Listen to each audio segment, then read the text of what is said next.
नमस्कार। आपका इस ऑडियो कॉन्फ्रेंस में स्वागत है। माननीय मुख्यमंत्री श्री मनोहर लाल जी आपसे थोड़ी देर में बात करेंगे। कृपया आप सभी लाइन पर बने रहें। धन्यवाद।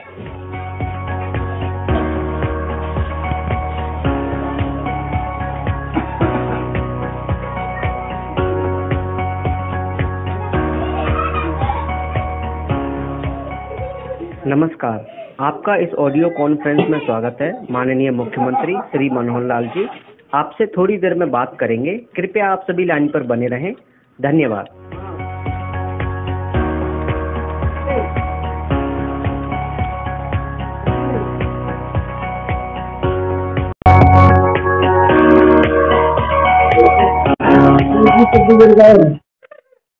नमस्कार। आपका इस ऑडियो कॉन्फ्रेंस में स्वागत है। माननीय मुख्यमंत्री श्री मनोहर लाल जी आपसे थोड़ी देर में बात करेंगे। कृपया आप सभी लाइन पर बने रहें। धन्यवाद।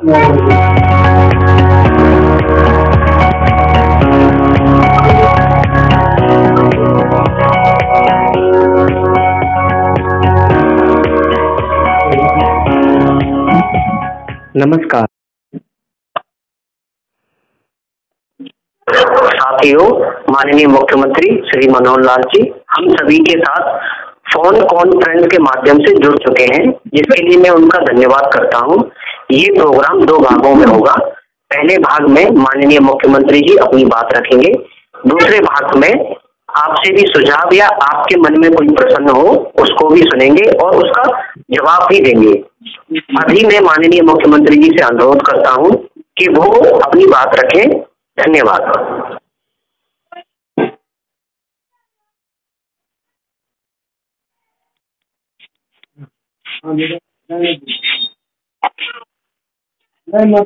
काम करते हैं। हरियाणा के मेरे ऐसे साथियों जो हमारे साथ सरकारी योजनाओं और सेवाओं को जनता तक पहुंचाते हैं, ऐसे सब लोगों का मैं अभिनंदन करता हूं। वैसे तो हर शनिवार को मैं किसी न किसी प्रकार के लाभार्थियों से ही बात करता रहा हूं, लेकिन आज जो वर्ग मेरे सामने है वो केवल लाभार्थी नहीं है, बल्कि जनता तक हमारी सेवाओं को पहुंचाने वाला हमारा साथी और जनता की भी एक प्रकार से वो सहयोगी है कि सरकार की योजना और सेवाओं को आप सब लोग उन तक पहुंचाते हैं। मैं आपका हार्दिक स्वागत और अभिनंदन करता हूं। मित्रों, जैसा हम जानते हैं कि हरियाणा सरकार पिछले 8.5 वर्षों से गुड गवर्नेंस के नाते से अपनी योजनाओं को लोगों तक पहुंचाने के लिए एक विशेष कार्यक्रम के माध्यम से हम आगे बढ़ रहे हैं। डिजिटलाइजेशन का ये एक मौका है और इस डिजिटलाइजेशन के माध्यम से हम अपने सारे ही कार्यक्रम ई गवर्नेंस के रूप में लोगों तक पहुंचाते हैं। इसी काम के लिए हमने CSCs को चुना है ताकि हमारे सब विभागों की लगभग 550 सेवाएं आप लोगों तक पहुंचा सकें। मित्रों, इस काम में जो सफलतापूर्वक आप ये सब काम कर रहे हैं, इसमें एक सिस्टम का हम सब उपयोग कर रहे हैं। उस सिस्टम को बनाने के लिए केंद्र सरकार से ये CSCs का प्रोग्राम ये बहुत ही लाभदायक हुआ है। आप लोग अपने भी धनोपार्जन के लिए, अपने भी एक प्रकार से रोजगार के लिए इस काम को जब अपनाया था तो शुरू में ऐसा लगता था कि ये सेवाओं के माध्यम से आप उतना पैसा शायद अर्न नहीं कर सकेंगे। हमने कुछ सरकारी सेवाएं भी आपको उस समय दी थी, लेकिन धीरे धीरे इन सेवाओं का जैसे जनता उपयोग करने लगी तो उसके जो चार्जेस थे उसका सीधा लाभ आपको भी होने लगा। और जो मेरी जानकारी है, लगभग 50,000 से लेकर के 1 लाख रुपए तक भी मासिक कमाने वाले और हमारे CSC सेंटर्स हैं। ऐसे मौके पर कभी कभी हमको शिकायतें भी मिलती हैं कि जो निश्चित चार्जेस तय किए गए हैं, कभी कभी उनसे ज्यादा चार्ज लेने की भी बात कुछ लोग करने लगे हैं। मैं मानता हूं कि सब लोग ऐसे नहीं होंगे, लेकिन कुछ CSC से ये शिकायतें प्राप्त हुई हैं। इसके लिए मेरा निवेदन है, क्योंकि जो जनता इससे लाभान्वित होने वाली है वो गरीब जनता है और उस गरीब जनता से जितना पैसा निर्धारित किया गया है उतना ही लेना चाहिए, उससे ज्यादा पैसा उससे हम नहीं लेंगे और निश्चित रूप से इससे आपका भी मान सम्मान बढ़ेगा। डिजिटल इंडिया का ये जो अभियान है, प्रधानमंत्री नरेंद्र मोदी जी के माध्यम से जो गति पकड़ी है, इसका उल्लेख न केवल अपने यहाँ देश में है बल्कि दुनिया के देश भी ये मानने लगे हैं कि इस गति से जो डिजिटल इंडिया का अभियान आगे बढ़ रहा है, बहुत से देश तो इसके ऊपर अध्ययन करने के लिए भी आगे बढ़े हैं। प्रधानमंत्री नरेंद्र मोदी जी ने पिछले साल जुलाई माह में जो डिजिटल इंडिया सप्ताह का शुभारंभ किया था, उस समय उन्होंने कहा था कि digital India ease of living और ईज ऑफ डूइंग बिजनेस को मजबूती देने वाला है। इस कार्यक्रम के अंतर्गत हमने नए नए प्रयोग शुरू किए। एक प्रयोग अभी परिवार पहचान पत्र ये हमने किया है, और इस परिवार पहचान पत्र का जो लाभ है हरियाणा की जनता को जैसे मिल रहा है, इसकी चर्चा दूसरे प्रदेशों में जब हुई तो उन्होंने भी इसको अध्ययन करने के लिए हमारे पास आने लगे हैं। बहुत प्रदेशों ने अपने यहाँ इसको रेप्लिकेट भी किया है, परिवार पहचान पत्र को भी बनाने लगे हैं। न केवल देश में बल्कि बाहर से भी लोगों की एक जानकारी लेने की इच्छा जगी है कि परिवार पहचान पत्र क्या है। इस परिवार पहचान पत्र के माध्यम से हमने लोगों के राशन कार्ड बनाए, हमने लोगों को आयुष्मान भारत की योजना का लाभ पहुंचाया, हमने वृद्धावस्था पेंशन ये लोगों की अपने आप बने। 60 वर्ष की आयु के बाद व्यक्ति थोड़ा लाचारी का जीवन व्यतीत करता है तो उसको कहीं भी सरकारी दफ्तरों में चक्कर न काटने पड़े, कोई दरखास्त न देनी पड़े, कोई दस्तावेज लेके न चलना पड़े, तो उसको अपने आप घर बैठे 60 वर्ष के होने के बाद पेंशन देने का काम ये हमारा सेवा विभाग कर रहा है, और इससे हमारे जो लाखों लोग इससे लाभान्वित हो रहे हैं। हमने चिरायु हरियाणा आयुष्मान भारत के साथ जोड़ करके आगे किया, और इसका रजिस्ट्रेशन जो प्रारंभ कराया है, जो आपके माध्यम से भी सब हो रहा है, इसमें 75 लाख लोगों का और एक प्रकार से आयुष्मान चिरायु योजना के कार्ड ये बनाए जा चुके हैं। इसके साथ निरोगी हरियाणा योजना ये भी हमने शुरू की, ताकि हर गरीब परिवार के सदस्य का उसकी जो जांच है वो जांच भी अस्पतालों के माध्यम से, हमारे डिस्पेंसरी CSC उनके माध्यम से जांच होनी शुरू हो, ताकि उसके टेस्ट एक उसका जो स्वास्थ्य कार्ड है उसके आधार पर वो बनना शुरू हो, और उसका रिकॉर्ड हर व्यक्ति के इलाज के समय उसका स्वास्थ्य कार्ड का जो रिकॉर्ड है, डाटा है, वो काम आएगा, ताकि उसको प्रारंभ में ही इस जांच के माध्यम से जो लाभ होता है उसका भी एक उल्लेखनीय योगदान आता है। तो हम लोग धीरे धीरे ऐसे BPL परिवारों को ये जो सब लाभ पहुंचा रहे हैं, इन लाभ को पहुंचाने में अपना अपना जो योगदान है। हमारे यहाँ एक कल्पना की गई है कि सरकारी योजनाओं का लाभ सबसे पहले गरीब व्यक्ति को मिलना चाहिए। इससे पहले क्या होता था कि योजनाएं तो गरीब के लिए बनती थी, लेकिन उसका लाभ उठाने के लिए गरीब को छोड़ करके बाकी लोग जो थोड़ा दबंग व्यक्ति के होते थे, जो योजनाओं का लाभ उठाने में बहुत ही माहिर होते थे, वो सब जाकर के योजनाओं का लाभ उठाते थे, और गरीब आदमी पंक्ति में खड़ा रह जाता था। लेकिन अब क्योंकि हर निश्चित व्यक्ति को उसका लाभ ये अंकित है कि इसको क्या मिलेगा, उसको सूचना दी जाती है कि ये लाभ आपको मिलेगा, उस लाभ को लेने के लिए वो आता है और आपके यहाँ CSC सेंटर्स पर वो सूचना देता है, और उसके हिसाब से आप ऑनलाइन फॉर्म उसका भर के दे देते हैं। एक बहुत बड़ा लाभ उसको होता है। हमेशा CSC की तरफ वो देखता रहता है, जब भी उसको योजना को लेनी होती है उसका ध्यान CSC की तरफ जाता है। CSC का काम एक प्रकार से हमारे भले ही नया है लेकिन बहुत सक्सेसफुल तरीके से आगे बढ़ गया है। वो आपकी दुकान को CSC के नाते से जानता है। हमने अटल सेवा केंद्र आस्क नाम से भी उसका नाम प्रचलित करना शुरू किया था, लेकिन फिर भी जब भी पूछो कि कोई सेवा कहाँ मिलेगी, CSC पर मिलेगी, तो CSC का मान सम्मान ये बहुत बढ़ गया है। इसका लाभ उनको निरंतर ऑनलाइन मिलता रहे, इसलिए आपकी व्यवस्था जितनी बढ़िया होगी उस व्यवस्था के नाते से आप लोग जो उनकी सेवा करेंगे। और इस नाते से जो जानकारी मुझे दी गई है कि लगभग 30 से 35 हजार CSC के ऊपर ये सेवा उनको दी जा रही है। आप लोग साक्षरता के अभियान को चलाने वाले एक प्रकार से डिजिटल सक्षम भी हैं और साथ में साक्षर भी हैं। साक्षर व्यक्ति, पढ़ा लिखा व्यक्ति जब इस प्रकार से काम करता है तो उसका निश्चित रूप से लोगों में सम्मान बढ़ता है।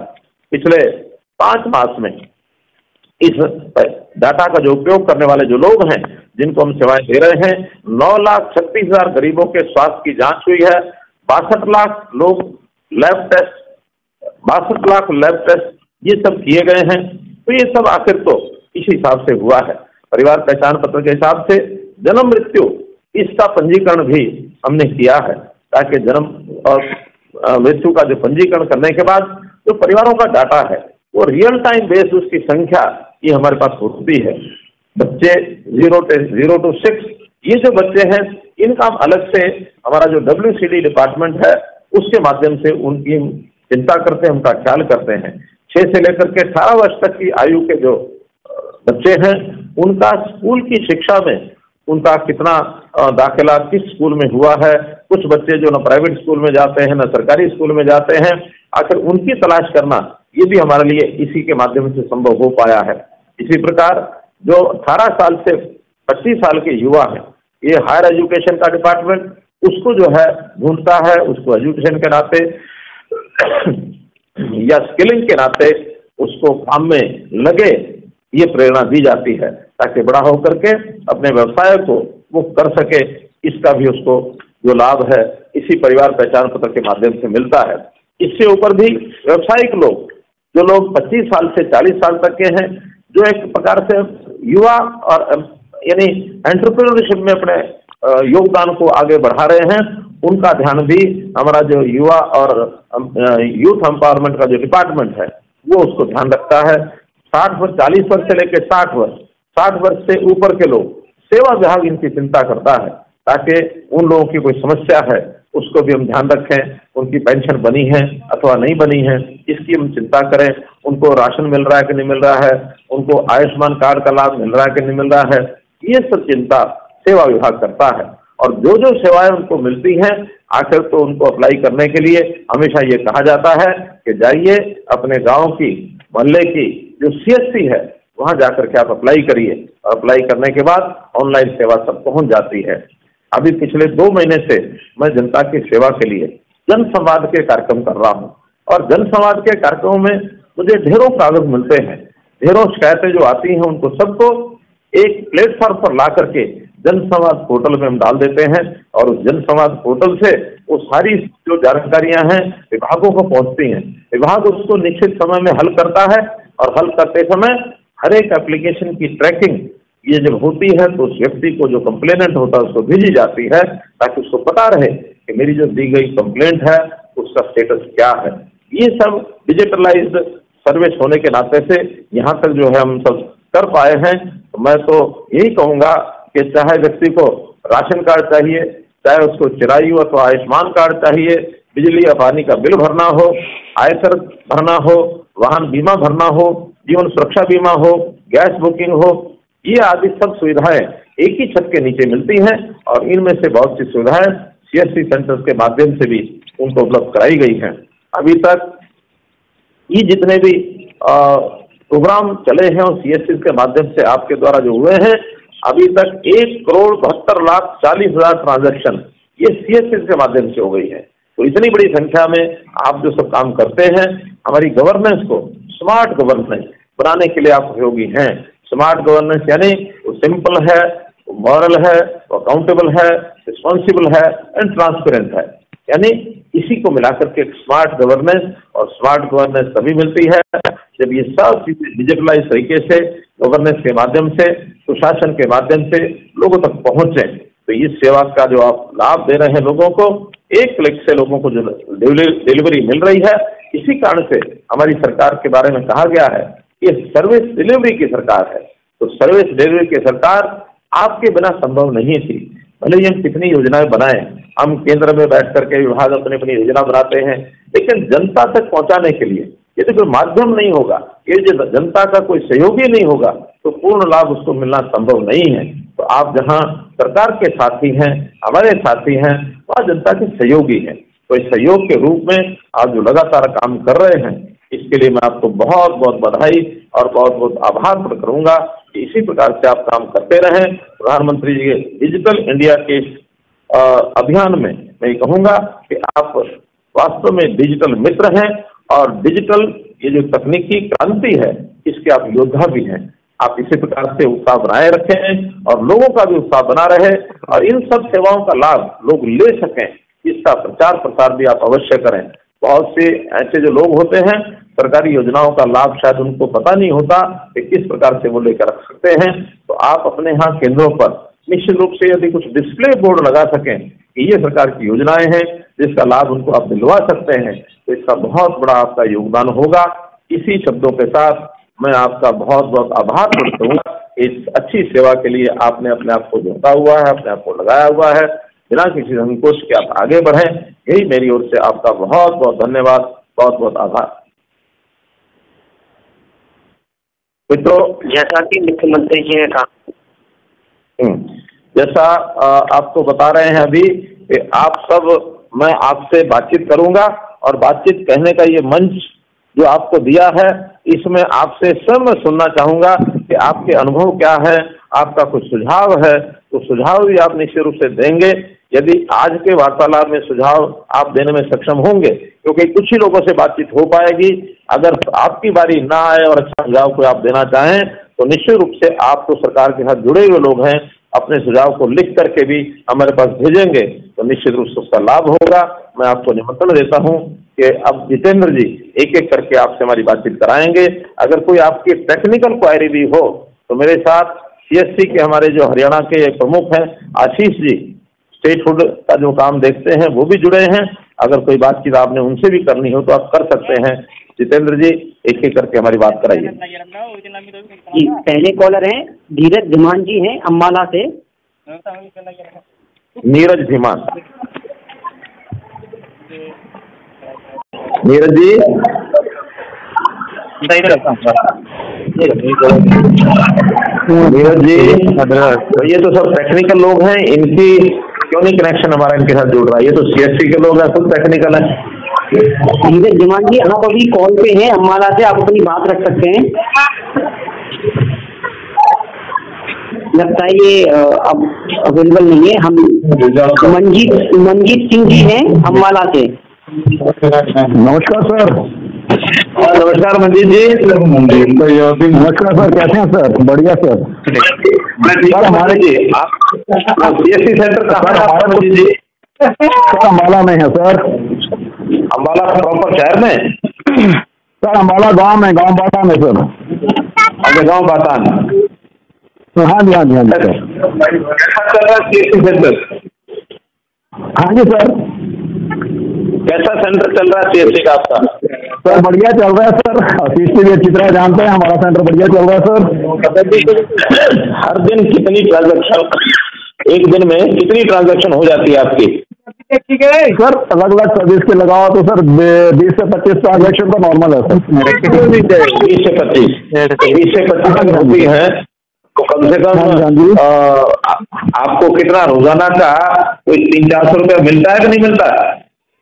नहीं सर, 300-400 तो सर कुछ ट्रांजेक्शन में ज्यादा भी है, कुछ जो गवर्नमेंट ट्रांजेक्शन में कम भी है, पर एवरेज जो लगाओ कि मंथ में 30-40 तो आराम से हो जाता है सर।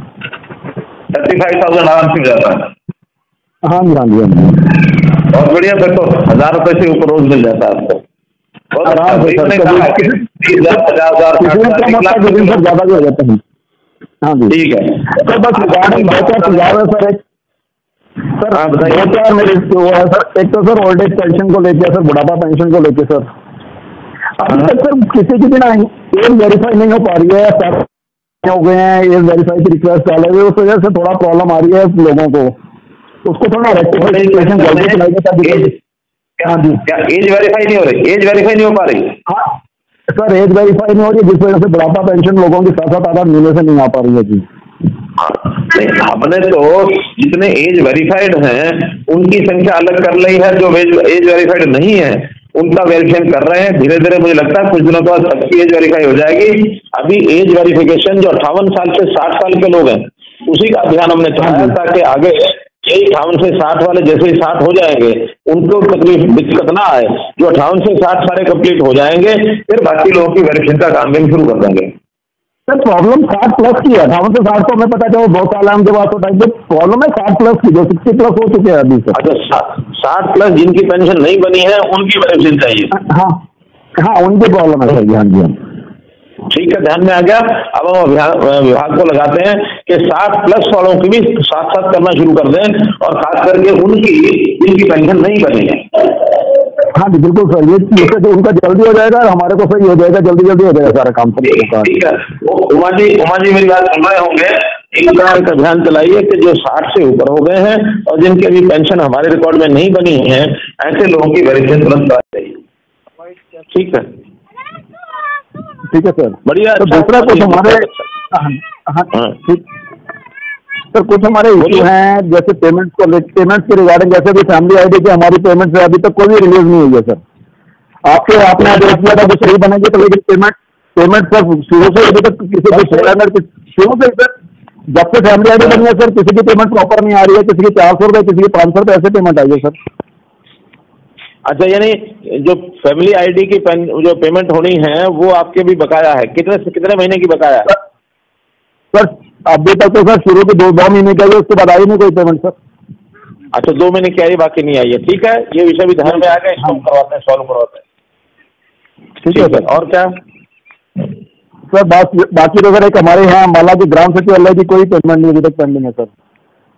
अच्छा, ग्राम सचिवालय की पेमेंट भी आपको मिलनी होती है सर? वो शुरू में आए थे सर 2019 तक, वही पेंडिंग है सर अभी तक, उसके बाद तो बंद होगी थी ना शुरू में तो हमने 4000 रुपये शायद मुझे यहाँ तक जाना शुरू किया था सर। वो अभी तक नहीं आई सर, हमारी अभी कुछ ग्राम सचिवालय अभी तक नहीं आई है पेमेंट। बंद कर दी, उसके बाद नहीं आएगी। कब तक चली थी वो? जब तक चली नहीं सर, वो शुरू से ही नहीं आई, शुरू से ही नहीं आई। मंजीत जी हाँ जी मंजीत जी, ये जो पेमेंट है 2020 तक आनी है, उसके 2020 तक आनी है, उसके बाद के तो ऑर्डर्स आ चुके हैं। आप मेरे से अलग से बात कर लेना, वो जो पेमेंट। ठीक है आशीष जी, मैं आपसे अलग से बात कर लूंगा इस विषय में। ठीक है जी। हाँ जी, थैंक यू सर, सॉल्व करवा देंगे। चलिए आगे चलो। धन्यवाद सर, धन्यवाद। जितेंद्र जी आगे चलो। अजीत सिंह जी हैं भिवानी से। अजीत सिंह जी भिवानी। ये फिर शुरू हो गए जितेंद्र जी इको ठीक करो।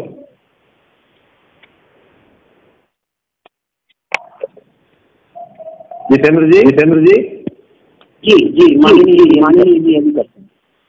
मेरी आवाज हर की आवाज।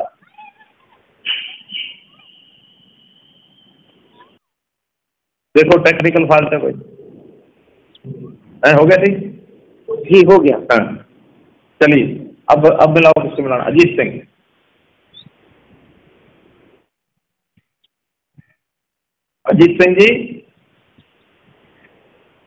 जी नेक्स्ट पर्सन है पूनम कुमारी जी है भिवानी से। क्या नाम बताया? सुमन कुमारी जी है भिवानी से।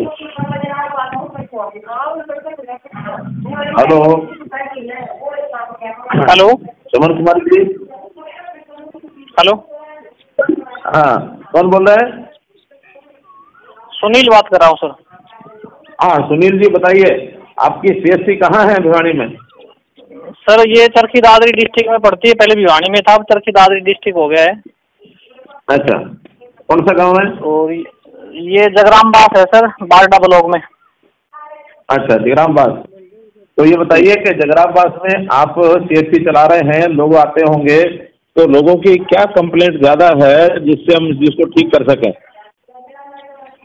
सर ज्यादा तो परिवार पहचान पत्र से संबंधित ही आ रही है। अच्छा, उसमें भी क्या आ रही है शिकायत? उनका इनकम अपने आप रिफ्लेक्ट होता है सर। हाँ कम ज्यादा, आज 50,000 रुपये दिखा रहा है सर, 15 दिन 20 दिन के बाद सिटीजन देखता है तो 1 लाख हो जाती है, 2.5 लाख हो जाती है। अच्छा, ऐसे कुछ उदाहरण है आपके पास? काफी है सर। अच्छा, तो ऐसे जब भी कोई इस प्रकार के गाना है तो मैं भी डिपार्टमेंट को कहता हूँ, या हमारे आशीष जी बैठे इसी बात करेंगे कि जिनका अपने आप इस प्रकार से अदल बदल हो जाती है, ऐसे कुछ उदाहरण अगर देंगे तो हमको चेक करेंगे क्या होता है। ये ठीक है कि अपडेशन का काम जो है वो लगातार चलता रहता है, लेकिन अपडेशन में अगर कोई प्रूफ मिलता है कि जो इनकम जिसने बताई है उसकी बजाय उसकी इनकम ज़्यादा है, तो अपडेट करके उसको ज़्यादा करते हैं, लेकिन उसका कोई कारण या प्रूफ होता है तभी होता है। हाँ, उसमें ये होता है सर, जैसे सिटीजन ने कोई करेक्शन की रिक्वेस्ट डलवा दी किसी कारणवश, तो उसकी इनकम ऑटोमेटिकली आज 1,40,000 रुपये तो बढ़ के 2.5 से 5 लाख दिखा देता है।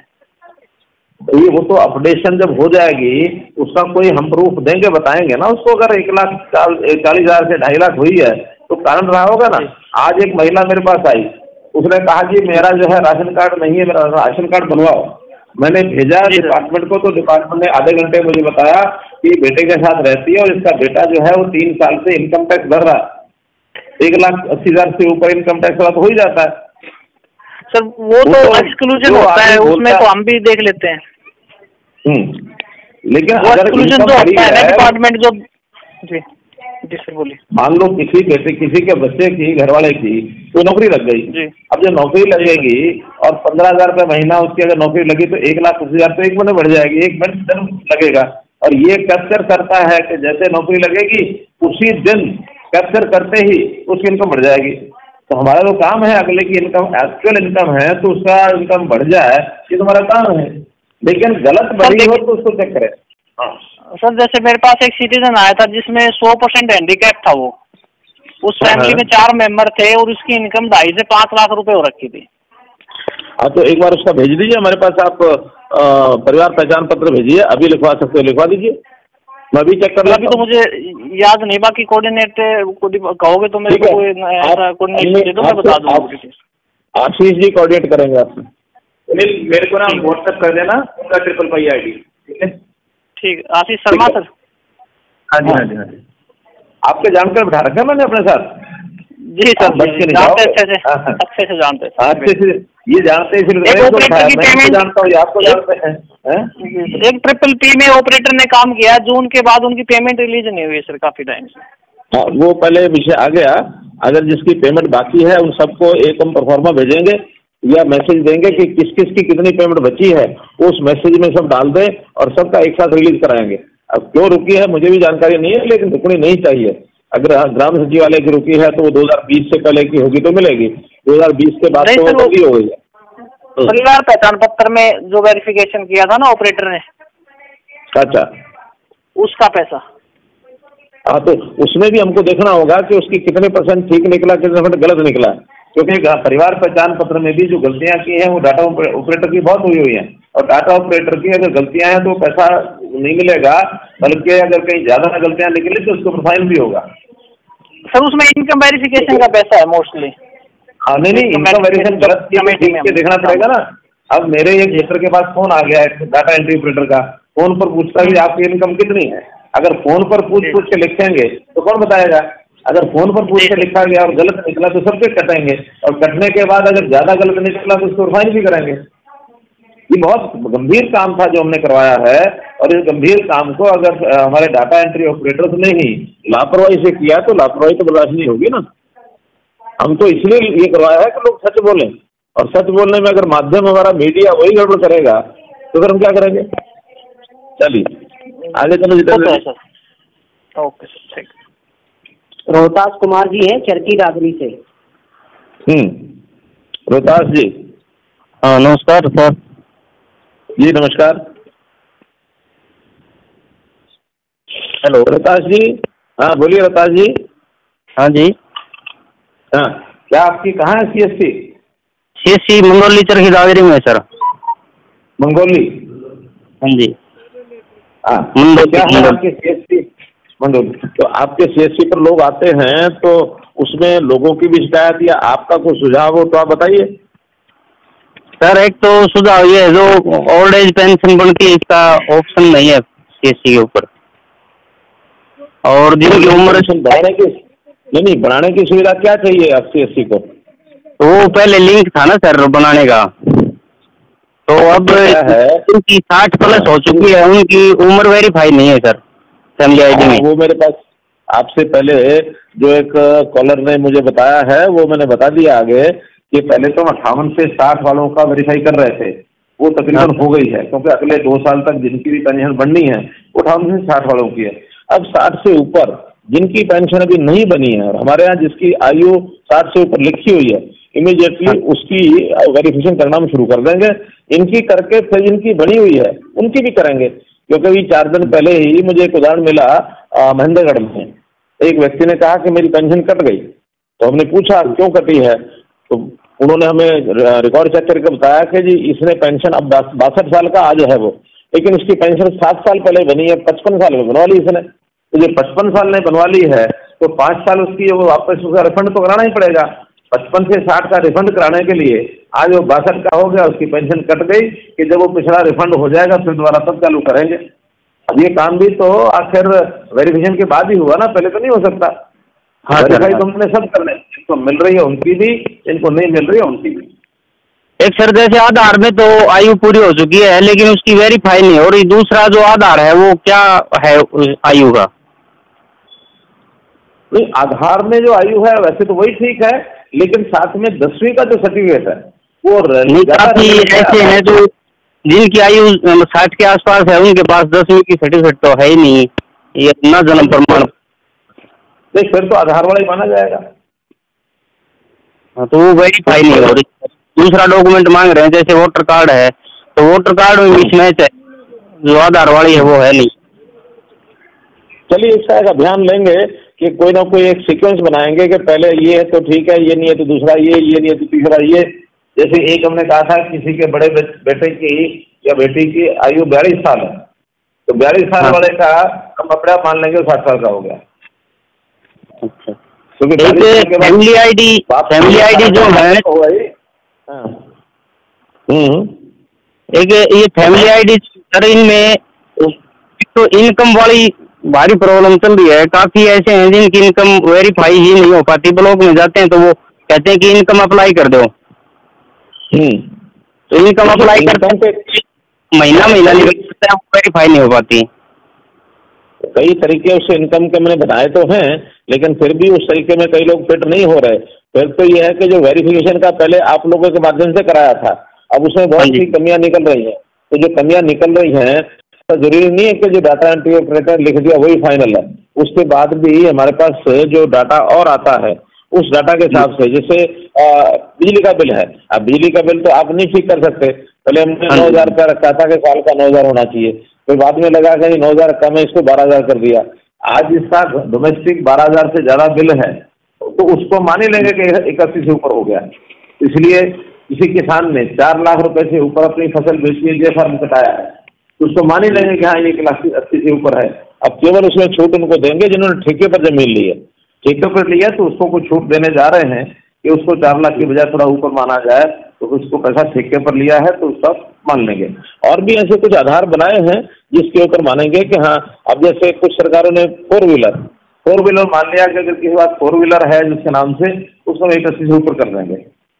बहुत सी ऐसी चीजें हैं जिसके हिसाब से आपको सोचना पड़ेगा, क्योंकि जैसे अब इसकी ज्यादा जरूरत है पड़ रही है। एडमिशन का सीजन चल रहा है सर, तो कॉलेजों में जो बच्चे एडमिशन लेते हैं उनकी वेरीफाई नहीं है तो इनकम नहीं बन पाती सर्टिफिकेट।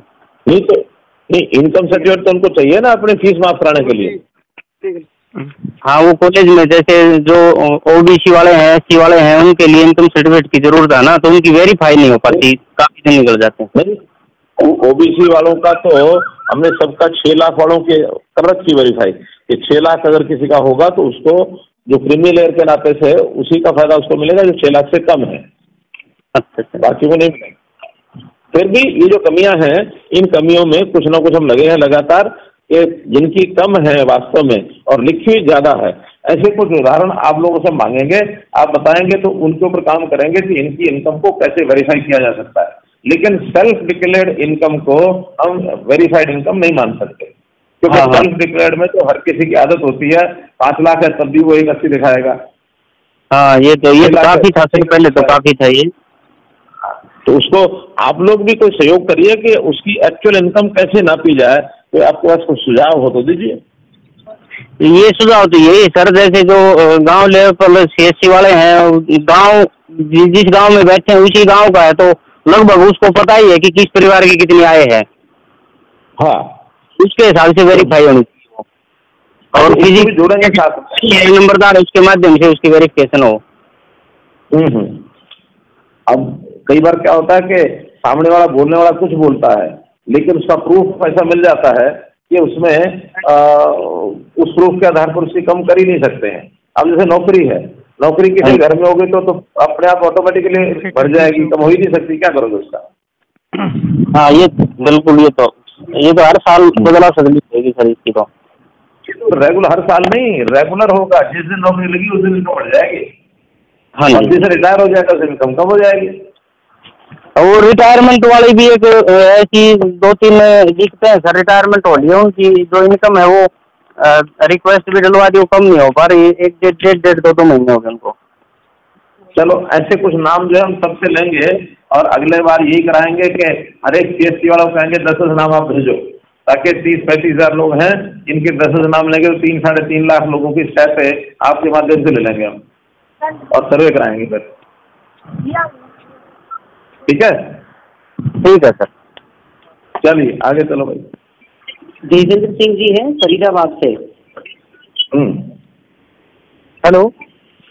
हाँ गजेंद्र सिंह जी, नमस्कार सर। गजेंद्र सिंह, हाँ नमस्कार। देवेंद्र सिंह सर, फरीदाबाद से। देवेंद्र सिंह जी सर, मैं कह रहा था कि हाँ जी सर, बहुत सारे ऐसे लोग हैं जो बाहर के लोग आए हुए यहाँ पे रह रहे हैं, जो नौकरी कर रहे हैं। उनकी कंपनियों ने कंपलसरी कर दिया कि फैमिली आईडी कार्ड लाओ तभी रखेंगे, इस टाइप से। या फिर यहाँ पे जो वो रह रहे हैं वो राशन कार्ड उन्होंने पहले किसी तरीके से जो भी बनवा रखा था, राशन भी ले रहे थे, और उनका फैमिली कार्ड हमने फिर बिना एड्रेस के, क्योंकि आधार तो कहीं का है उनके पास, और हमने बना दिया उनके कहने से, सिर्फ बोलने पे आधार लेके। अब उनमें क्या करना पड़ेगा हमें? एक तो ये सवाल है सर मेरा। दूसरा, अब जो फैमिली आईडी फिलहाल में बन रही है जी, सुनो जी सर, केवल आधार के हिसाब से तो फैमिली आईडी नहीं बन सकती, क्योंकि जैसे आपने कहा कि पहले बन गई थी सर। नहीं, ये तो बन गई, स्टार्टिंग तो होगी ना। हाँ तो अब उनको अब हमसे गलती हुई है। नहीं, गलती तो ठीक है, हम कर ही सकते हैं ना कि फैमिली आईडी जिनकी गलत बन गई तो उनको तो कम करना ही पड़ेगा। हाँ, उनका एक टेम्परेरी रजिस्ट्रेशन का कार्यक्रम कर रहे हैं कि फैमिली आईडी की बजाय उनको टेम्परेरी रजिस्ट्रेशन नंबर दे दिया जाए, जो अभी मानो किसी दूसरे प्रदेश से आया है और 5 साल उसको नहीं हुए हैं, तो उनको टेम्परेरी आईडी दे देंगे हम। अच्छा, दूसरा सर, अभी जो फैमिली आईडी बन रही हैं उनमें क्या होता है, जैसे हमने सेल्फ में फादर डाल दिया, फिर वाइफ डाल दी, उसके बाद किसी बच्चे का हम ऐड कर रहे हैं, गलती से उसमें बच्चे का सेल्फ हो रहा है या सन में भी किया है, तो वेरीफाई के लिए पेंडिंग पड़ा है और अभी तक वो नहीं हुआ। कम से कम उसको 15 दिन हो गए। उस कंडीशन पर उसकी जो मम्मी है वो अपना एडमिशन नहीं करवा पा रही है उस बच्चे का, क्योंकि बिना फैमिली आईडी के किसी भी स्कूल में एडमिशन नहीं हो रहा है इस समय। उसका क्या करना होगा? तो नहीं, लेकिन उसमें सेल्फ क्यों हो रहा है? अगर बच्चे का आपने नाम डाला है, बच्चे के नाम के बाद तो उसका बच्चा वो कहीं किसी का बेटा होगा या कोई सन ही तो डालोगे ना, सन ही तो डाला जाएगा सर वो। बेटा होगा तो हाँ जी, जैसे अच्छा ऑटो सिलेक्ट में सेल्फ डल जाता है। नहीं, सेल्फ तो तुलना करके एक फैमिली का एक ही डलेगा, फैमिली हेड है। नहीं, इसको आप ब्लॉक करो कि एक बार सेल्फ एक में डल जाए तो फिर बाकियों में सेल्फ ना डल सके, नहीं डल पाए सर। और उस वजह से सर वो जो लेडी हैं वो मेरे पास आके बहुत परेशान होते हैं और मुझे भी बहुत दुख होता है इस चीज का। नहीं, मान लो हम टाइपिंग में कई बार क्या होता है, सिलेक्शन में थोड़ा अगर हम जल्दी भी करते हैं, मान लीजिए हो जाता है सर, जो काम करता है उससे गलती होती है, ये तो हमारे बच्चे का एडमिशन नहीं हो पा रहा है इस वजह से। आज ही मैं सूचना करता हूँ कि CSP से अगर कोई गलती हो गई है तो तुरंत वो गलती पॉपुलेट हो जाए और वो पहुंच जाए, और सेम डे या एक दिन बाद वो ठीक होने के लिए उसका अप्लाई, आपको एक एप्लीकेशन लिखनी पड़ेगी, उसमें टेम्पलेट बन जाएगा कि ये गलती हुई है, इसको जरा ठीक किया जाए। अगर CSP वाला ही कह देगा जल्दी ठीक कर देंगे। हाँ सर, अब मैं तो आपके सामने एग्री कर रहा हूँ कि मान लीजिए मुझसे गलती हो गई है, तो उसमें अब कैसे सुधार किया जाए, क्योंकि मेरे पास तो हो ही नहीं रहा। मैं समझ गया, CSP वाली गलती को तुरंत ठीक करेंगे विदिन 2 days। दूसरा एक और सवाल है सर। अभी क्या है, जैसे मम्मी पापा के साथ बच्चा रह रहा है, उसकी शादी हो जाती है। अब शादी होने के बाद वो कह रहे हैं मुझे अपनी वाइफ के साथ अलग राशन कार्ड बनवाना है। और उसमें क्या होता है, वो अलग राशन कार्ड के लिए आजकल क्या है सर, सब जगह मेरे को लगता है कि चाहे उसकी सैलरी कितनी भी है फिर भी वो चाहता है कि मेरा राशन कार्ड बन जाए।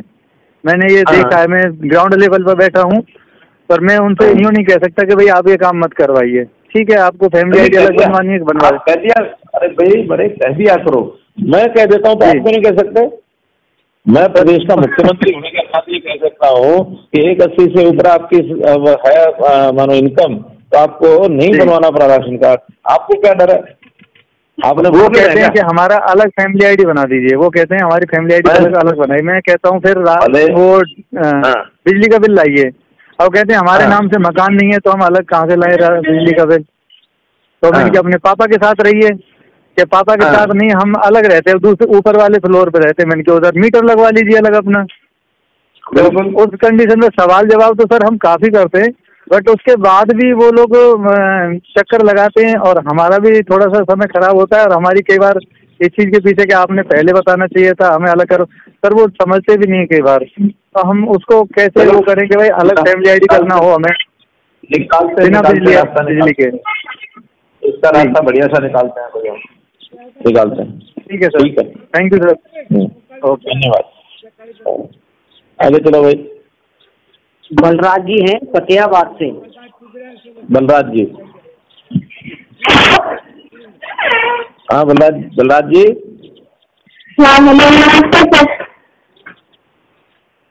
नमस्ते। आपकी आवाज फिर गड़बड़ हो गई, आवाज साफ नहीं है। माइक को थोड़ा दूर रख के बात करो। लगता है इनकी आवाज चलेगी। नेक्स्ट पर्सन है अजय कुमार जी हैं फतेहाबाद से। अजय कुमार जी फतेहाबाद जी, बोलो अजय कुमार जी। जी नमस्कार। नमस्कार जी, और ठीक हो सर जी? हाँ मैं ठीक हूँ। कहाँ से बोल रहे हैं आप? फतेहाबाद से, बीपीओ कुकड़ावाड़ी से आपसे। हाँ जी हाँ जी हाँ जी, एक आपसे बात करनी थी मैंने कि जो कुछ लोग कहते हैं कि वीएलई जैसे चार्ज वगैरह ज्यादा लेते हैं या ऐसा कुछ भी कहते हैं लोग।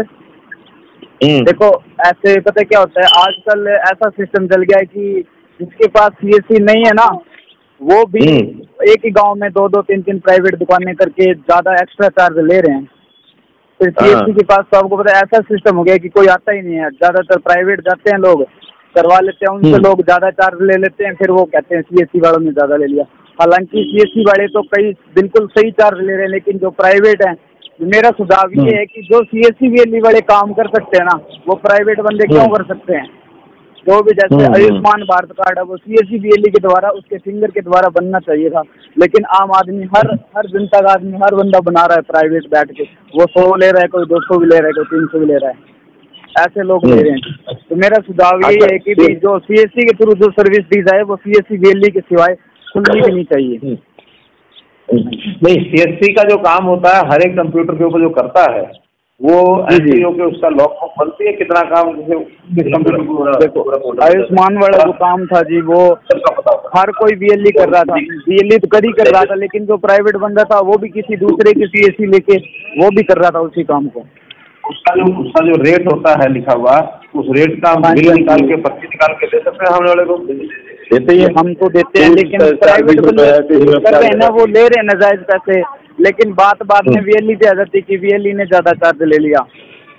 लेकिन जैसे एक गाँव में एक सीएससी हो गया ना, तो उसके अलावा दूसरा सीएससी नहीं होना चाहिए गाँव में, आसपास में। आपको पता है कितना बंदा। अजय कुमार जी, अगर हम ये करें कि अगर किसी सीएससी की एक लिमिट तय कर दे, भी इससे ज्यादा अगर काम होगा तो दूसरे को देंगे। जी बिल्कुल, ये भी सही है, बिल्कुल सही है, ये भी ठीक है ना। हाँ, तो लिमिट कितनी लगाए? एक बात और होनी चाहिए, जो सीएससी वाले काम कर सकते हैं जी, वो प्राइवेट बंदा ना करके दूसरा सीएससी वीएलई ही कर। नहीं, दूसरा सीएससी खुला देंगे, लेकिन एक सीएससी की कितनी लिमिट लगाए इनकम की? एक सीएससी की इनकम की कितनी लिमिट लगाए बताओ? एक सीएससी की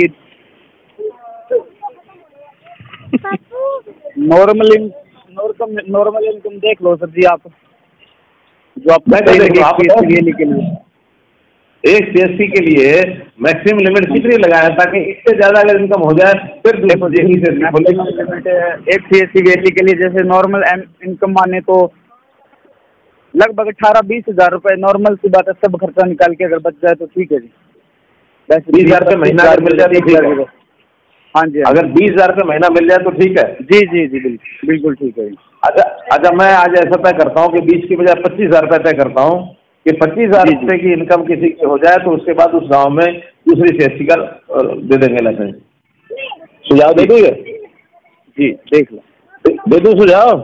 नहीं जी जी बिल्कुल, जो सीएससी वीएलई और जितने भी है जी, आप उन सबसे राय करो एक बार, वो क्या कहते हैं। आप राय करो, आप करो, मैं क्यों करूँ? मैं राय कर रहा हूँ, मेरे साथ इस समय 15,000 लोग जुड़े हुए हैं, आपकी बात मैं सब तक पहुँचा रहा हूँ, और अगर इनका एतराज हो तो मुझे लिख के भेज दें सारे। अगर 15 दिन में कोई भी CSC वाला हमें सजेशन नहीं देगा ऑनलाइन, तो मान लूंगा कि हाँ 25,000 की बात मैंने कही थी, सब मान गए। आखिर ये हमें करस्पॉन्डेंस तो कर ही सकते हैं ना। तो मैं सभी CSC को कहता हूँ कि 25,000 रुपये की लिमिट अगर रखते हैं तो उसके बाद दूसरी CSC को दे दिया जाए, और दूसरी CSC को भी इस 25,000 का काम इसका सुनिश्चित करके उसके बाद वो काम करें। ऐसा नहीं कि उनको 25,000 होते ही उनको दे दिया, फिर 20,000 वो ले जाए, इसके 5,000 रह जाए। जी देखो, ये काम देखो जो काम के लिए ऐसा कोई दिक्कत नहीं थी, पर पता क्या होता है कि CSC वैली के पास जितना मर्जी काम आए वो नॉर्मल चार्ज से कर सकता है, कोई दिक्कत नहीं है, ठीक है। लेकिन जो प्राइवेट जैसे CSC वाला काम कोई प्राइवेट बंदे करने लग जाते हैं एक ही छोटे से गांव में, तो वो CSC वैली उस चीज का बहुत प्रभाव पड़ता है। आप प्राइवेट समाधान ओपन है सर, जैसे कई बात मैं तो रिस्पेक्ट करता हूँ, होटल ओपन है, वो बहुत सारी सर्विसेज से कर लेते हैं। हाँ जी ठीक है, आपका सुझाव पर पास वो काम आ ही नहीं पाता सर। आगे चलो, आपकी बात गंभीर है आपकी, जरा इसको विचार करेंगे। आगे चलो भी। तो अनुपम शर्मा जी है गुरुग्राम से। अनुपम शर्मा, हाँ अनुपम जी, हाँ अनुपम जी। सर नमस्कार। जी नमस्कार सर, मैं गुड़गांव से हूँ, खानसा रोड पे है मेरा CSC सेंटर। खानसा रोड पर, ठीक है सर। सर्विसेज सारी ठीक चल रही हैं, बस फैमिली ID में थोड़ा इशू आता है। हाँ। और सर एक प्रॉब्लम हो रहा है, मेरे फादर को ना 1.5 साल हो गया है, 60 के पूरे हो चुके हैं वो, लेकिन उनकी पेंशन नहीं बनी अभी तक। तो रोज उनकी बात सुननी पड़ती है। नहीं, किसकी पेंशन नहीं बनी? मेरे फादर की। 60 साल के कब हुए थे? 60 के हो चुके हैं वो पिछले अप्रैल में, लास्ट ईयर। अच्छा, उनकी नहीं बनी है पेंशन। तो एक बार जरा उसका आप हमें ये अपना भेज देना, क्या परिवार पहचान पत्र अभी है क्या? बताओ।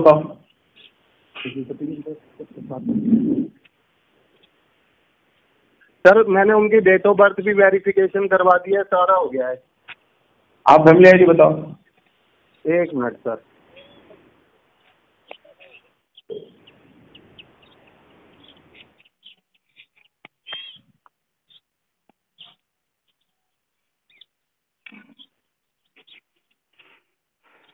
सर बस 1 मिनट निकाल रहा हूँ।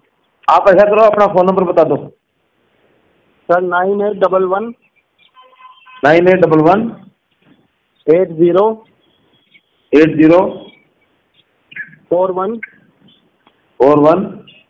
05। ठीक है, बाद में बात करेंगे आपसे। आगे चलो। ठीक है सर। हाँ आगे चलो भाई। दीपक जी है दीपक जी।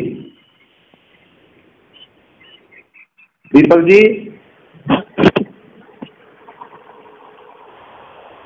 जी हेलो, कॉल पे हैं, आप अपनी बात रख सकते हैं। हेलो बोलो दीपक जी, आप बोलो। नमस्कार सर जी। नमस्कार जी। जी नमस्कार सर मैं हिसार डिस्ट्रिक्ट बघाना गांव से बोल रहा हूँ सर। बघाना से, ठीक है। हाँ जी। हाँ, आपका सुझाव है, क्या आपकी तकलीफें क्या आ रही हैं, आपको दिक्कत क्या आ रही है? सर प्रशासन के सहयोग से बहुत अच्छा काम चल रहा है सर, कोई दुख तकलीफ नहीं है सर, बहुत अच्छा रोजगार का साधन मिल रहा है, और लोगों की थोड़ी फैमिली ID से संबंधित समस्या सर, PPP से। बाकी तो कुछ ओल्ड एज पेंशन का सर, कई लोगों की एज 62-63 साल हो रखी है, उन्होंने वेरिफिकेशन भी करवा ली सर, अब तक उनकी वेरीफाइड नहीं दिखा रहा सर। अच्छा। हाँ जी सर। मैंने जैसे बताया ना कि हर एक CSC से हम ऐसे 10-10 केस मंगवाएंगे, है ना? Okay sir. जिसके पास 10 से कम है वो उतना ही भेजे, जिसके पास 10 से ज्यादा वो कम से कम 10 भेजे, उसमें कुछ फैमिली ID के या अपना ओल्ड एज पेंशन के। फिर उनका हम यहाँ से छानबीन करेंगे, जिसको वेरिफिकेशन का कमी होगी वेरीफाई कराएंगे, और वेरिफिकेशन हो चुकी है तो बताएंगे कि हाँ ये दिक्कत आ रही है ना? कई बार सामने वाले भी सारी बात बताते नहीं थी। हाँ सर, एक ये जो मुख्यमंत्री योजना है ना सर, कौन सी?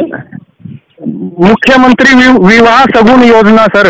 हाँ, विवाह शगुन योजना। हाँ, इसमें सर एक टेक्निकल प्रॉब्लम है, जहाँ से जो कस्टमर है ना सर, मैरिज सर्टिफिकेट बनवाता है ना सर, वहीं से ये अब इसके स्कीम के लिए अप्लाई कर सकता है सर।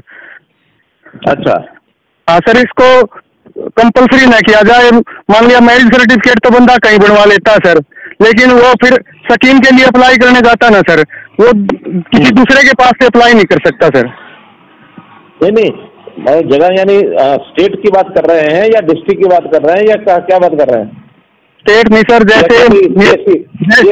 कि CSC सेंटर सर, जैसे किसी ने मेरे से मैरिज सर्टिफिकेट बनवाया सर, और वो स्कीम के लिए अप्लाई मान लिया जींद से करना चाह रहा है या गुड़गांव से करना चाह रहा है, तो वो दूसरे CSC सेंटर से अप्लाई नहीं कर पाता सर, उसको उसी CSC सेंटर पर जाना पड़ता है जहाँ से मैरिज सर्टिफिकेट जनरेट हुआ सर।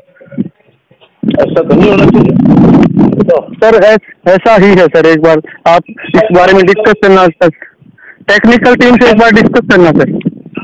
दीपक आशीष बात कर रहा हूँ। हाँ जी सर। लेकिन आप मुझे व्हाट्सएप करना, मैं एक मिनट करवा दूंगा इसको। ऐसा है नहीं, वो कहीं से भी अप्लाई कर सकता है, वो फोटो खुला हुआ है। ठीक है सर।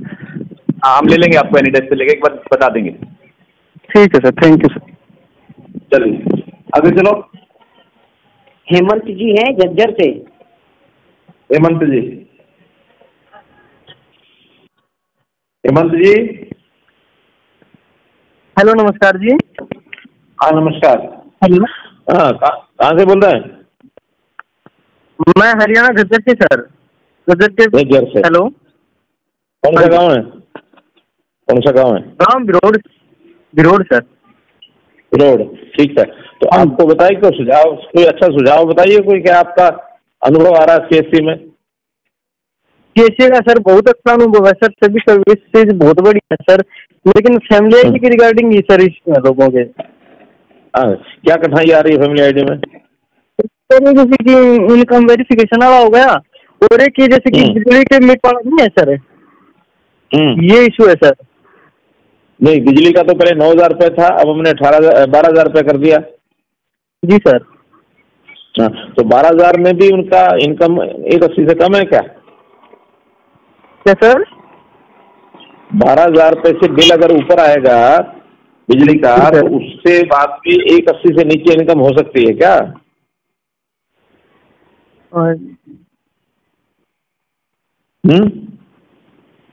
बिजली के बिल की बात आप कह रहे हैं, तो बिजली के बिल की क्या बात कर रहे हैं? हेलो आशीष जी। नहीं, वो आशीष जी को बता रहा हूँ, हेमंत जी तो कर गया उनका, तो उनकी आवाज चलेगी। नेक्स्ट पर्सन है अनिल कुमार जी हैं। हाँ बोलिए। अनिल कुमार जी हैं दूर से। हेलो। हाँ बोलिए। नमस्कार सर।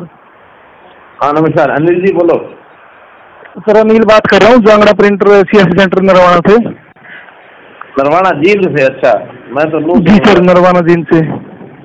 अच्छा सर, एक तो विवाह शगुन योजना में अकाउंट वेरीफाई नहीं होता सर, और सर्विस से रिक्वेस्ट रिजेक्ट हो जाती है। रिक्वेस्ट हैंग हो जाती है? रिजेक्ट हो जाती है सर 2-3 दिन बाद। क्यों? शादी तो कराई है, शादी पता नहीं सर। सर वो नहीं होता सर, अकाउंट सर जिस अकाउंट में पैसे आएंगे सर वो वेरीफाई नहीं होता।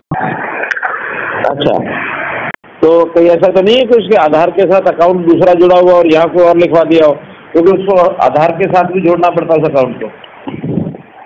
नहीं सर, वो बैंक से भी लिंक है। चलो आपकी शिकायत जरा करते हैं, लेकिन कोई एक आध उदाहरण बताओ कि कौन सा आपने विवाह शगुन योजना में भरा था और कौन उसके अकाउंट में दिक्कत आ रही थी, ऐसा कोई एक उदाहरण लिख करके भेज देना, आशीष को भेज देना। Okay sir. और सर एक रिक्वेस्ट पेंडिंग रहती है सर नरवाना कमेटी के अंडर। क्या? वो कस्टमर के ना नरवाना म्यूनिसिपल कमेटी में रिक्वेस्ट के लिए जाते हैं ना कस्टमर, तो सर वो अच्छे से बात नहीं करते। नहीं, वो उसकी बात छोड़ो, आपको CSC की बात करो।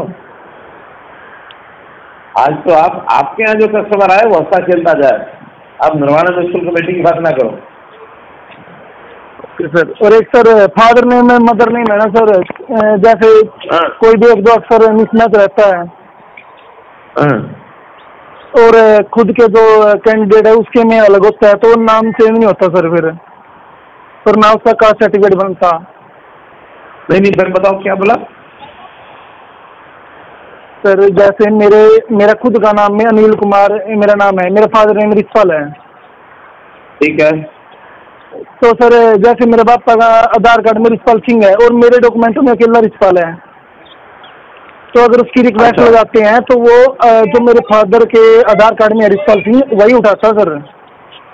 हाँ तो इसका भी समाधान करवाओ सर। क्यों सर मेरे डॉक्यूमेंट जैसे मेरी डीएमसी में 10वीं की डीएमसी में रिचपाल है अकेला, हाँ तो फिर सर डॉक्यूमेंट भी तो सर डीएमसी के हिसाब से ही होने चाहिए। नहीं वो तो नाम ठीक हो जाता ना, जो नाम आधार कार्ड में लिखा गया वही नाम फाइनल है। आप अपने नाम के आगे भी सन ऑफ जो लिखवाना है या पिता का नाम लिखवाना है तो वो जो आधार कार्ड में नाम वही लिखवाओ, दूसरा क्यों लिखा आपने? और एक सर आधार कार्ड का काम हमारा बंद करवा दिया गया है, उसको भी स्टार्ट करवा दो। नहीं आधार कार्ड का काम डाउन क्यों करवा दिया? सर मशीन है जो वापस ले ली गई है। अच्छा तो आधार कार्ड की गलतियां पकड़ी गई होंगी कोई वहाँ? नहीं सर आधार कार्ड में भी तो अरे आधार कार्ड की सारी छानबीन शुरू हो गई है अब, कि जहाँ जहाँ आधार कार्ड में मैनिपुलेशन की गई है वो भी सब सामने आ गया, और जिन्होंने की है वो सारे तलाशें इंतजार कर रही है उनका। आधार कार्ड वाले जो गलती करने वाले थे उसको बख्शे नहीं जाएंगे वो जी। और एक जो फैमिली आईडी का काम है सर वो सीएससी के माध्यम से दिलवा दो। फैमिली आईडी का काम सीएससी के माध्यम से? सीएससी को क्या देते हैं उसकी? इनकम वेरीफाइड है जो मतलब या कास्ट है। इनकम तो वेरीफाई वही हो रही है जो सीएससी ने भर के हमको दी है, जो गड़बड़े होने के लिए। अब वो गड़बड़े ठीक करने का काम भी अगर सीएससी को दोबारा दे दिया तो गड़बड़ ठीक क्या होगी क्या नहीं होगी हमें क्या भरोसा, क्योंकि सीएससी से हमने जितने काम कराए हैं वो प्रारंभिक जितने काम थे वो जब वेरिफिकेशन कराने लगे बहुत बड़ी गलतियां निकल रही हैं उसमें, और वही संकट बना हुआ है हमारे सामने। तो इसलिए ये ठीक करने का काम तो हम सरकारी ऑफिस में ही कराएंगे, एडीसी ऑफिस में। हाँ आप बता सकते हो कि इसकी ये गलती है, इसको ठीक करो, लेकिन ठीक करने का काम सीएससी को नहीं देंगे अब। क्यों? सर एडीसी ऑफिस में भी चक्कर लगाने पड़ते हैं सर, फिर वहाँ से भी कोई समाधान नहीं। लेकिन आपको इनकम ठीक करने का काम अगर दे दिया तो उसकी जिम्मेदारी किसकी होगी? गलती होगी तो वही कह रहा है। इनकम ठीक करने का काम सीएससी को दे दो। सीएससी तो पहले भरवाई है सेल्फ डिक्लेयर, उसी में गड़बड़ी निकल रही है। क्यों? Okay sir. इसलिए अब दोबारा भरोसा नहीं कर सकते सीएससी पर। सीएससी पर तो जो परफॉर्मा बेस्ड चीज है उसको अप्लाई करने का काम तो दे सकते हैं, अप्लाई करो, बस आपको कहीं और ना जाना पड़े, वहाँ बैठ के अप्लाई कर दो। लेकिन कोई ऐसी चीज जो वेरीफाई करने की है अब सीएससी को नहीं दे सकते। ठीक है जी सर, ठीक है सर। आगे चलो। नीरज कुमार जी हैं कैथल से। नीरज जी कैथल, हाँ नीरज जी, नीरज जी, नीरज जी की आवाज नहीं आ रही, आगे चलो। हाँ नीरज जी, नीरज जी बोल रहे हैं। नेक्स्ट पर्सन है मनदीप जी हैं कैथल से। मनदीप जी,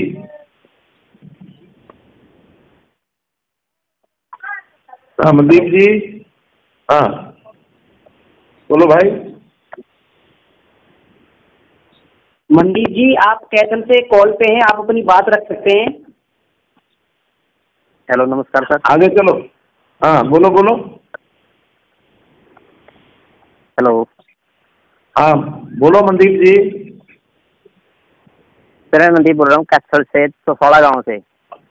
हाँ बोलो ना, बोलो तो सही। ये इनकम वाली समस्या है सर, पेंशन वाली। कौन सी? इनकम वेरिफिकेशन नहीं हो रही। अच्छा इनकम वेरिफिकेशन की समस्या है। हाँ तो अभी इनकम वेरिफिकेशन तो जो है ये समस्या है। जैसे नहीं, वो आप चाहते हैं कि आप जो लिख दें वही वेरीफाई हो जाए, ऐसा? नहीं सर, हाँ, कोई ऐसा सिस्टम लाओ जिससे पक्का करे। किसी के पास जमीन है सर 10 किले, हाँ, तो उसकी इनकम कैसे जारी करेंगे? तो ठेके पे दे रहा है और बिल भी नहीं आ रहा उसका इतना। नहीं, अगर तो जो ठेके पर दे रहा, अगर ठेके पर दे रहा है तो उसका जो ठेके का पैसा आता है वो उसका लिखा जाएगा। और अगर वो खुद बुआई करता है तो जाके फसल को जो बो के आएगा, जे फार्म लेके आएगा, उस जे फार्म के हिसाब से 4 लाख का अगर ज्यादा बेच दी उसने तो उसका 1,80,000 मान लेंगे, 1,80,000 ऊपर हो गया। इस 4 लाख को वो कंसेप्ट करे ना, कंटेस्ट करे कि 4 लाख बेचने से भी 1,80,000 की इनकम नहीं होती है। इस बड़द की रिस्क तो हाँ, तो इसलिए वो तो जमीन का तो मोटा मोटा रखना पड़ेगा। हर किसी का फिक्स नहीं कर सकते कि इसका इतना हो ही गया। एक मोटा हिसाब रखना पड़ेगा भी, या तो जमीन का रखें कि जिसकी जमीन जो है 5 एकड़ से ऊपर है वो 1,80,000 से ऊपर मान लें, या बरानी इतनी, नहरी इतनी, ऐसा कर सकते हैं। प्रॉपर्टी कार्ड कुछ ऐसा जैसे फैमिली आईडी है, हाँ, कि सभी की बोलते हैं जैसे दूर उधर पानी का पानी हो जाए, प्रॉपर्टी कार्ड बना दें। हाँ, प्रॉपर्टी किसकी कितनी है उसका।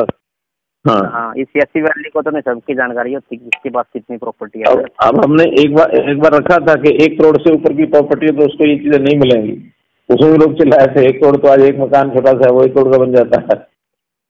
किसी का दिल्ली शहर के अंदर 1 एकड़ किला है वो भी अपने 1 करोड़ से ऊपर हो जाता है। तो खैर कोई ना कोई करते हैं इसमें आपका सुझाव है। आयुष्मान कार्ड की दिक्कत है वैसे सर। हाँ, क्या दिक्कत आ रही है? जैसे हमने फ्री में आयुष्मान कार्ड बनाए थे, आपने बोला था कि फ्री में बनाना है, किसी पे कोई पैसा नहीं देना। ठीक है। तो सर हमने कार्ड बनाए लेकिन अभी तक प्रिंट होके नहीं मिले हमें, और कस्टमर है जो वो हमसे तंग कर रहे हैं बिल्कुल भी कि आप दो, हमें निकाल के दो। वैसे अच्छा, आपको प्रिंटेड कार्ड नहीं मिले? मनदीप आशीष बोल रहा हूँ। अब आपको क्या है, स्कीम को चेंज हो गया, अब आपको प्रिंटेड कार्ड आपको नहीं देने हैं। हम आपके जो गांव के आशा वर्कर होंगे उनको पकड़ा देंगे, वो डिस्ट्रीब्यूट कर देंगे। ठीक है जी। और आपने जो रजिस्ट्रेशन करा है हम उसका पैसा आपको दे देंगे। नहीं, यही समस्या है सर कि 30 वो कार्ड ही मिले, अब तो 400 से ऊपर कार्ड बना रखे हैं। नहीं, कोई बात नहीं, जो लेमिनेटेड कार्ड है हम आपके गांव की आशा वर्कर को पकड़ाएंगे और वो डिस्ट्रीब्यूट कर देगी घर घर जाके। वही अभी तक 30 ही आए हैं सर, 1 साल से ऊपर हो गया लगभग जिनके। नहीं, अभी दोबारा से स्कीम चेंज हुई थी तो नए जो किरायु कार्ड है वो पहुंच जाएंगे। ठीक है। ठीक है। एक ये सर 4 व्हीलर वाली है ना जो सर है। हाँ, जैसे कि 4 व्हीलर करके बता रखी है, कोई बेचारा एक बाता से आता है हमारे पास, अचार बेचने वाला है, वो 4 व्हीलर ले रहा है। मतलब है तो गरीब सर वो। नहीं, क्या 4 व्हीलर ले रहा है? कार ले रहा है? क्या ले रहा है? ये जो छोटा टेम्पू सा होता है 4 व्हीलर में आता है वो भी। अच्छा, टेम्पू जो 4 व्हीलर में आता है तो उसका 15-20 हजार महीने की आमदन नहीं है क्या उसकी? मैं इतनी तो किस्त में चला जावा नुआ है। उसके कहने का क्या, आप बताओ ना। जो आदमी अखबार लेके आता है, बेचता है, लगा दो। अरे वो आने वाले तो सब कहेंगे। आप अपना अंदाजा बताओ कि जो आदमी 4 व्हीलर लेकर के और अखबार लेने के लिए आता है, साइकिल पर भी नहीं आता, तो वो आदमी कितनी अखबार लेके जाता होगा? 3 घंटे अखबार करता, बाकी दिन भर में क्या करता वो? और एक सर जो पीपी का जो सिटीजन कॉर्नर है ना सर। नहीं, पहले तो आओ, पहली बात तो पिछली कि 4 व्हीलर में जो अखबार लेके आता है तो वो दिन में और क्या काम करता है? नहीं, सारा दिन अचार ही बेचता है सर। अचार ही बेचता है सारा दिन, अचार। हाँ। तो उसका यार पता करोगे अचार बेचने वाले का, 4 व्हीलर वाले का कितना स्टॉक वो मंगवाता है, कितने खरीद करता है और कितना बेचता है? क्या 15,000 महीना नहीं कमाता वो? क्या पता सर वो। अगर वो 15,000 रुपया है, 500 रुपया रोज नहीं कमाएगा तो उसको क्या जरूरत है अचार डाल करके 4 व्हीलर में गाँव गाँव घूमेगा? 500 रुपया नहीं अगर कमा सकता तो फिर दिहाड़ी करेगा कि मजदूरी करेगा 300-400 रुपये में?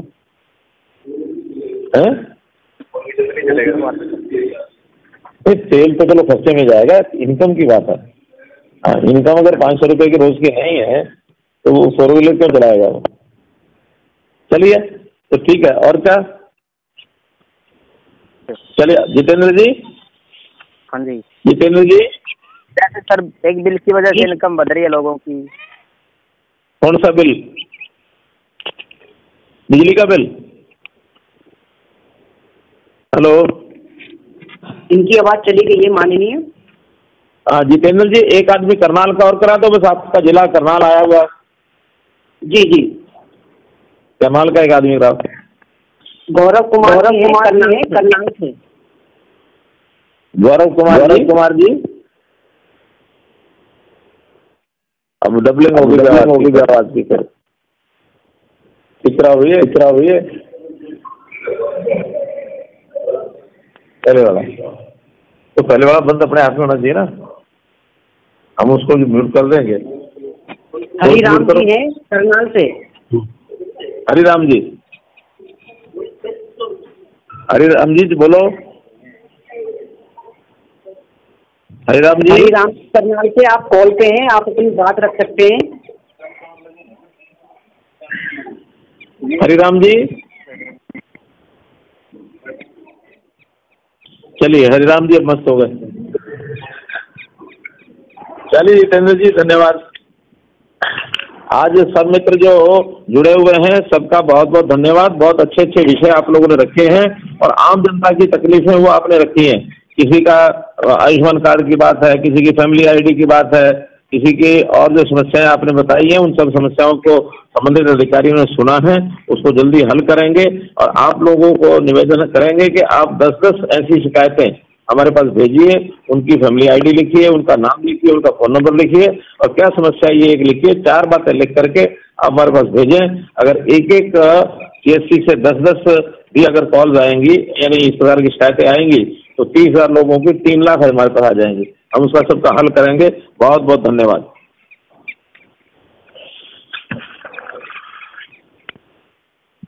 माननीय मुख्यमंत्री श्री मनोहर लाल जी का मैं बहुत बहुत धन्यवाद करता हूं इस ऑडियो कॉन्फ्रेंस के माध्यम से हम सभी से बात करने के लिए, और सभी सदस्यों का भी बहुत बहुत धन्यवाद करता हूं ऑडियो कॉन्फ्रेंस में जुड़े रहने के लिए।